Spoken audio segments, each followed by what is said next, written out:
हाँ देखो, तो अब इसको सॉल्व करना है, तो बताओ minus F A P right में आएगा। सर उधर हाँ, प्लस हो जाएगा तो ये प्लस हो जाएगा, F A P is equal to हो जाएगा फोर्स एफ ए बी। हाँ एफ ए बी। ठीक है, अब वैल्यू पुट कर दो। What is F A P? F A P निकाले नहीं? नहीं निकालेगा तो निकाल लो। देखो कैसे निकालेगा, तो निकालना है तो k q1 q2 upon r square होता है। a पे कितना चार्ज है? Capital Q। और p पे क्या चार्ज है? Small q। और डिवाइडेड बाय और माइनस q। डिस्टेंस कितना है a और b के बीच का? और हाँ ठीक है, r/2 अब इसी तरह k a पे कितना है? Capital Q। b पे भी कितना है? Capital Q। तो ये कैपिटल Q का स्क्वायर हो जाएगा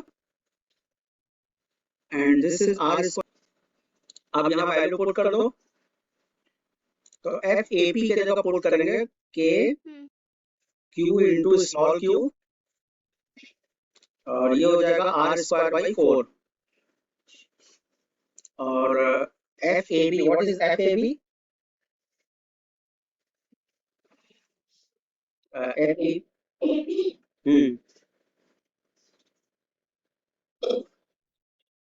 यही है ना? F A B. के से के कैंसिल हो गया, आर स्क्वायर कैंसिल, एक तुम्हारा कैपिटल क्यू भी कैंसिल हो गया। हाँ sir. Okay, it means this is 4 into small q,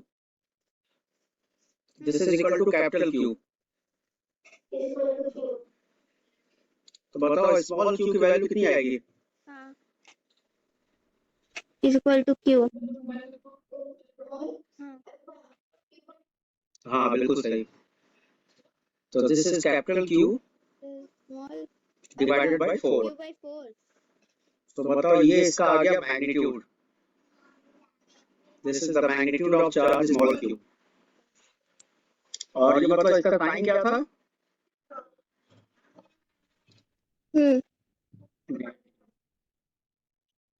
हाँ सही, बिल्कुल सही। आगे समझ में? माइनस। तो इस तरह से तुम्हें स्मॉल q का मैग्नीट्यूड निकालना था, हो जाएगा। हाँ। इसी तरह से जस्ट मैंने एक मिलता जुलता क्वेश्चन मैंने एक और सेंड किया हुआ है, तो उसको बाद में ट्राई कर लो क्या? हाँ।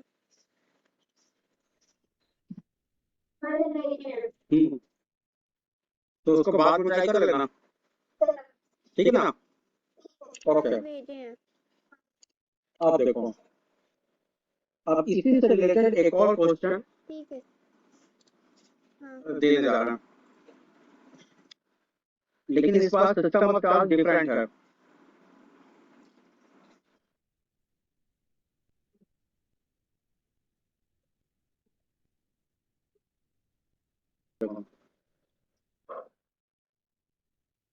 इस बार तुमको ट्रायंगल दिया हुआ है और तीनों चार्ज का पोजीशन डिफरेंट है। पिछली बार क्या था कि तीनों चार्ज एक ही एक्सिस पे था, लेकिन इस बार चार्ज तीन अलग अलग पोजीशन पर है, just like as a triangle. Point A पे चार्ज दिया हुआ है 1 माइक्रोकूलम,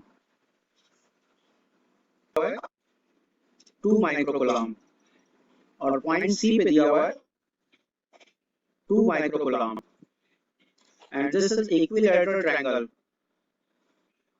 इट मींस तीनों का लेंथ सेम होगा और तीनों का एंगल भी सेम होगा, ठीक है? ये देखो 60 डिग्री। अब देखो मेरा क्वेश्चन क्या है, फाइंड आउट हाँ हाँ क्वेश्चन नंबर 1 है हाँ force at point A, net force निकालना है, ठीक है। और दूसरा क्वेश्चन है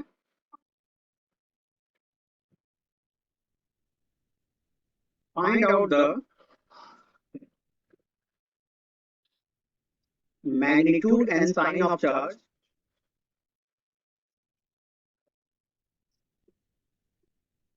हाँ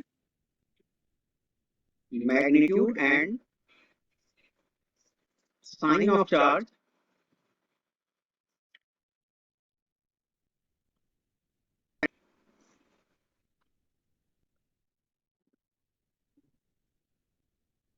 at the centroid of, so that system in equilibrium.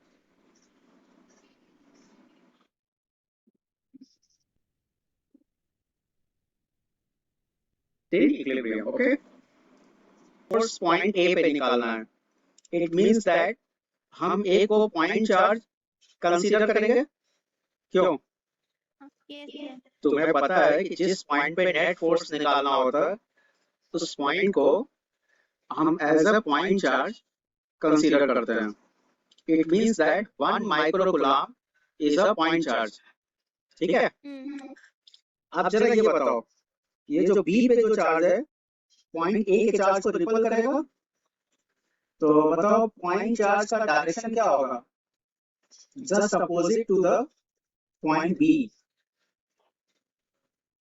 कर रहा है तो इट मींस ये बी के अपोजिट जाएगा ना. अब सेम इसी तरह से ये बताओ, yes sir सी पे भी पॉजिटिव चार्ज है तो ये भी तो ए को रिपल करेगा. तो अगर ये ए को रिपल करेगा तो इट मींस ये फोर्स का डायरेक्शन इधर जाएगा. And this is due to C. yes sir This is the force at point A due to C. ऐसे समझ में? अब जरा ये बताओ, ये 60 डिग्री है तो इसके जस्ट अपोजिट ये भी तो 60 डिग्री होगा. ठीक है. 60 degree ओके. yes तो sir सबसे पहले फोर्स निकालो between A and C. Formula पता है, K Q1 Q2 upon R square. A पे कितना चार्ज है? 1 माइक्रोकूलम. सी 1 पे कितना चार्ज है? microcoulomb 2 microcoulomb. 2 microcoulomb और दोनों चार्ज के बीच का डिस्टेंस कितना है? 1 मीटर. अब इसको 1 सॉल्व कर लो. तो 9 into 10 to the power 9 into 2 into 10 to the power minus 12. तो बताओ फोर्स बिटवीन ए एंड सी कितना आएगा?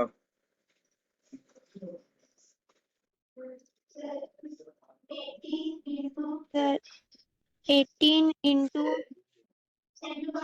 हाँ ये है ना. 10 to power minus अब जरा ध्यान से देखो, अब तुम्हें पॉइंट ए पे फोर्स निकालना है ड्यू टू बी. तो जरा ये बताओ सेम फॉर्मूला लगेगा, K Q1 Q2 upon R square. yes sir ए पे चार्ज है 1 माइक्रोकूलम, yes sir बी पे कितना चार्ज है? 2 माइक्रोकूलम. और दोनों चार्ज के बीच का डिस्टेंस है microcoulomb 1. ओके. तो मेरे ख्याल से सेम आंसर आएगा. This is 18 into yes sir 10 to the power minus 3 Newton. Okay. in Newton अब जरा इसका मतलब ये हुआ कि ये जो FAC और FAB है दोनों इक्वल है. तो दोनों को F मान लो। तो बताओ ये जो मैंने डायग्राम बनाया है, इस डायग्राम में दोनों फोर्स को हम F निकाल सकते हैं, सॉरी F मान सकते हैं, और दोनों फोर्स के बीच का एंगल दिया हुआ है। Yes sir. तो बताओ क्या रिजल्टेंट फोर्स नहीं निकल जाएगा? तो रिजल्टेंट फोर्स निकालने के लिए हाँ यूज करेंगे law of parallelogram. You know that this is root yes plus sir. F2 square plus 2 F1 F2 cos theta, ये होता है ना?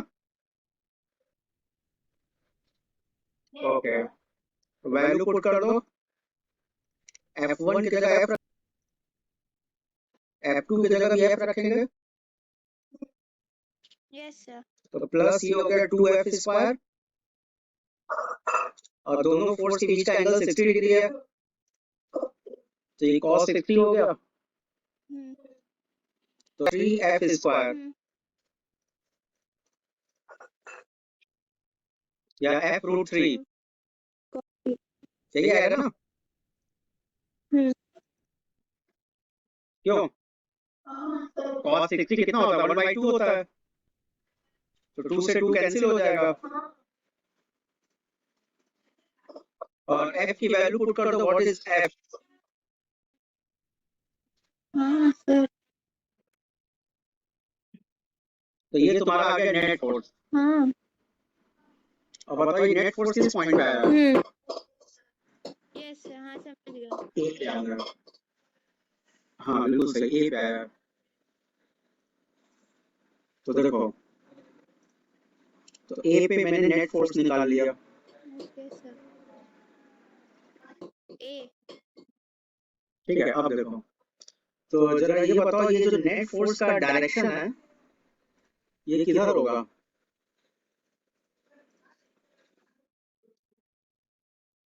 ऐसे होगा ना, परपेंडिकुलर होगा। ये तुम्हारा नेट फोर्स है,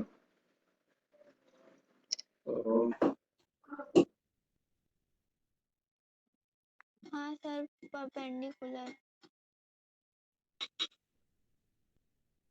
तो ये पॉइंट ए पे नेट फोर्स आ गया। हाँ। और ये पॉइंट बी है, और ये वाला पॉइंट सी है, और ये सेंट्रॉइड है O। O is the centroid।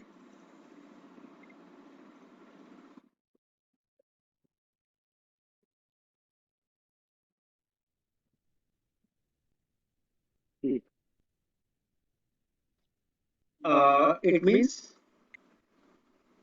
ये फ्रैक्शन हो गया, this is the net force at point A. अब जरा ये बताओ, पॉइंट ए इक्विलिब्रियम में है, तो इसका मतलब जो O पे चार्ज जो ले रहे हैं वो क्या होना चाहिए? Positive, negative?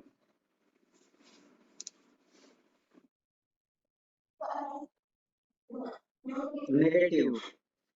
हाँ बिल्कुल सही, क्योंकि तुम्हें पता है कि सिस्टम इक्विलिब्रियम में है, तो सिस्टम इक्विलिब्रियम में होने का मतलब कि Q नेगेटिव होना चाहिए, क्योंकि जब Q नेगेटिव होगा तो दूसरा वाला फोर्स जो होगा, this is towards O, this is the force at point OA due to O in downward direction। आया समझ में?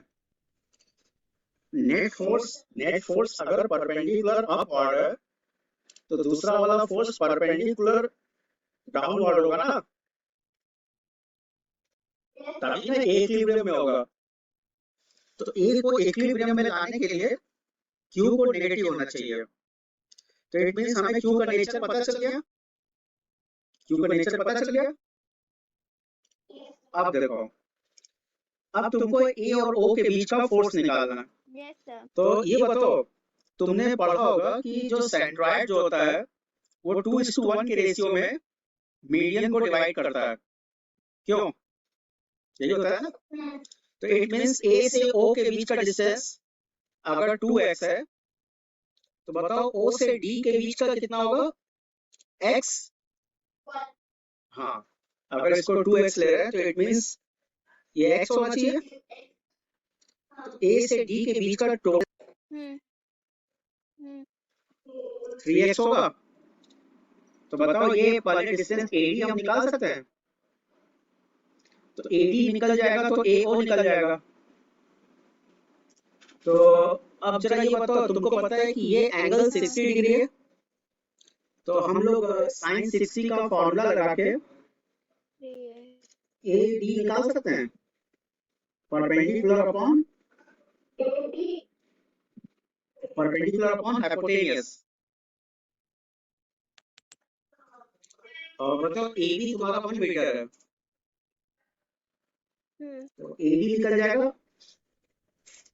तो AD किसके इक्वल है? 3x के इक्वल है। तो this is 1 into sin 60 root 3/2। तो बताओ x कितना आएगा?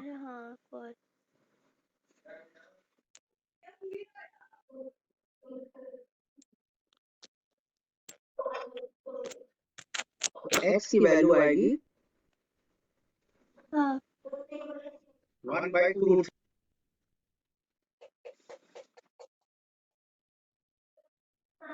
तो बताओ अब हमको AO निकालना है, किसके इक्वल है? 2x के इक्वल है।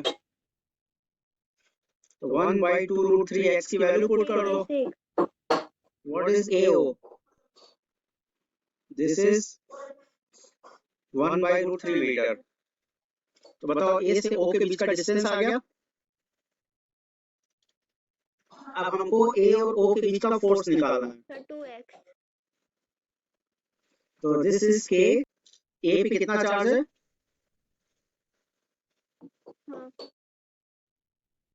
1/√3। 1 माइक्रोकूलम। O पे कितना चार्ज है?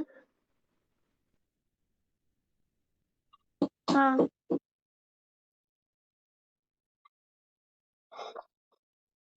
और A और O के बीच का डिस्टेंस कितना है? 1/√3 आया। ये समझ में आया? नहीं, ये समझ में आ गया ना? Yes sir. ओके, अब देखो। तो you know that point A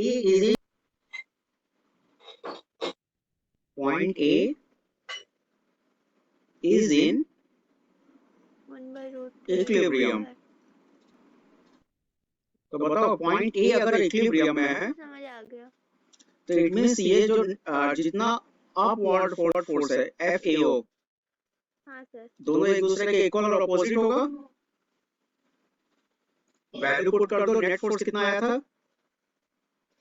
18।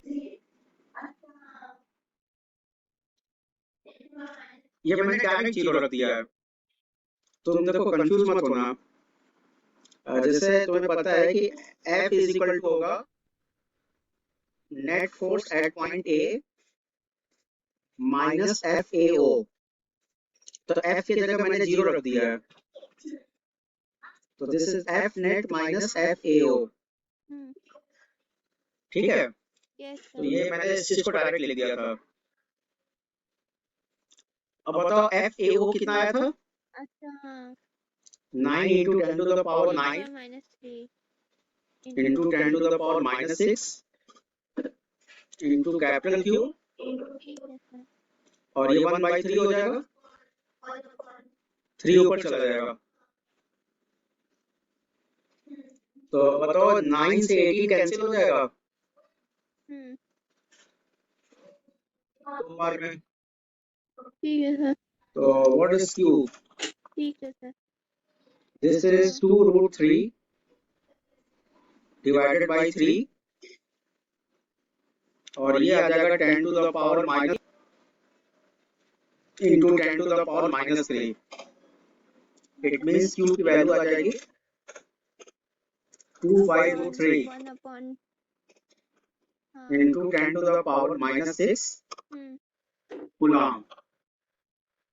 Okay, and this is final answer. ये final answer है। नहीं सर